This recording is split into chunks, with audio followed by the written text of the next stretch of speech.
මේක පිරිමින්ට ගෑනියෙක් වත් එක්ක රණ්ඩු වෙනවා නම් රණ්ඩු වෙන්නේ ඔයා වෙනුවෙන්මයි. ඔයා බය වෙන්න ඕනි එයා රණ්ඩු වෙන්නේ නැත්තම්.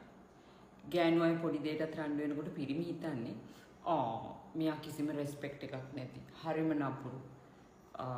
හරියයි වදයක් වෙන කෙනෙක් විදිහට. හැබැයි ඇත්තටම ගෑනියෙක් ඔයාලත් එක්ක රණ්ඩු වෙන්නේ ඔයාලා ඇත්තටම යාලට වටින හින්දා. පිළිගන්නවද? නෑනේ. මේක ගෑනුවගේ මෝඩම වැඩේ තමයි ගොඩක් එයා කරනකොට ගොඩක් රණ්ඩු වෙනවා. පිරිමි සාමාන්‍යයෙන් ඒක තේරුම් ගන්නේ නැහැ. නැද්ද? ගෑනු කෙනෙක් සාමාන්‍යයෙන් ආගිව් කරන්නේ නැහැ කියන්නේ එයා ඉමෝෂනලි චෙක්ඩ් අවුට්. ඒ කියන්නේ ඉමෝෂනලි ඔයාලත් එක්ක ඇටච් වෙලා තියෙන දේවල් කෙලිම නවත්තනවා. එතකොට තමයි සාමාන්‍යයෙන් එයාලට කාත් එක්ක හරි ආගිව් කරන එක නවත්තන්න පුළුවන් වෙන්නේ. ඒ කියන්නේ හැංගීම් එක්ක ඔයාලත් එක්ක ඩීල් කරන කෑල්ල ඉවරයි. ඊට පස්සේ නිශ්ශබ්ද. ඒ නිශ්ශබ්ද වුණාට පස්සේ ඔයාලා ඕන එකක් කරගන්න කියලා යාලා ඉන්නවා.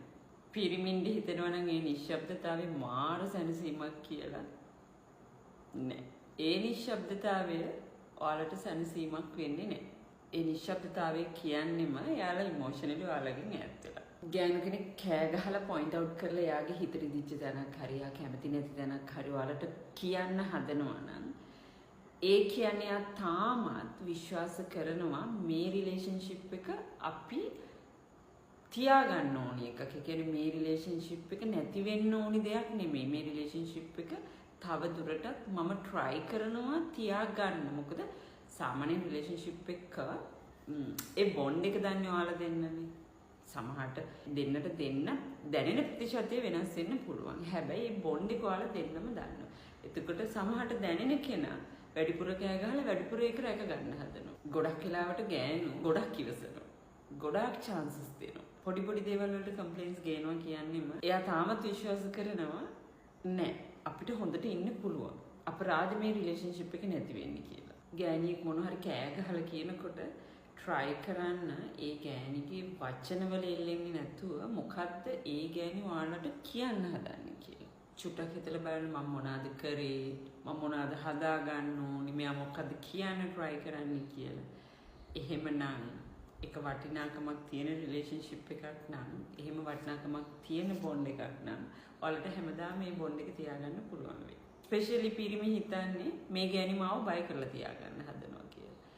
රණ්ඩු වෙනවා කියන්නේ හැම වෙලෙම බය කරලා තියාගන්න හදන කතන්දරයක් නෙමෙයි. සමහර වෙලාවට රණ්ඩු වෙනවා කියන්නේම අර මම මේ මගක් ඇවිල්ලා අතරමං වෙලා ඉන්නේ. ඔය චුට්ටක් මගට ඇවිල්ලා මම මේ අතරමැද නැවතිලා ඉන්න තැනට ඇවිල්ලා මට හරි පාර පෙන්නන්න. අපි දෙන්නම අත අල්ලගෙන පාර හොයාගෙන හරි පාරේ යමු. නැත්නම් ඔයත් අතරමං වෙනවා මමත් අතරමං වෙනවා කියලා අර කරන පොඩි ඉල්ලීමක්. එන්න චුට්ටක් මගට එන්න. අපි දෙන්න අත අල්ලගෙන යන් කොතනද වැරදුනේ කියලා අපි දෙන්න හරි පාර හොයාගෙන යන් වගේ කතාවක් තමයි ওই රණ්ඩු වෙන තැන්වල තියෙන්නේ. ගෑණියෙක් රණ්ඩු වෙනවා කියන්නේ තාමත් ඔයාවම ඉල්ලනවා කියන එක. භයානකම තැන තමයි රණ්ඩු වෙන්නේ නැහැ කියන තැන.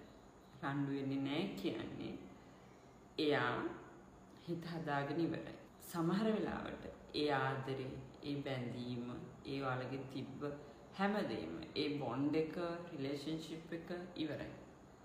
ඒ හින්දා ඔයාලට වටින ආදරයක් නම් ඔයාලා ගාව තියාගන්න ඕනි කෙනෙක් නම් ලස්සන රිලේෂන්ෂිප් එකක් නම් කෙනෙක් කෑ ගහද්දී ඒක වැරදි විදිහටම තේරුම් ගන්නේ නැතුව ඒ කෑ ගහන්නේ මොකටද කියලා හොයලා බලලා හදාගන්න පුළුවන් තැනක් නම් හදාගන්න. සමහර වෙලාවට මොකුත්ම නොකිය ඔයාලට යන්න දුන්නොත් එහෙම ඔයාලා හිත හදාගන්න.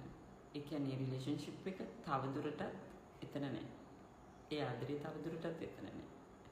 Have a good day.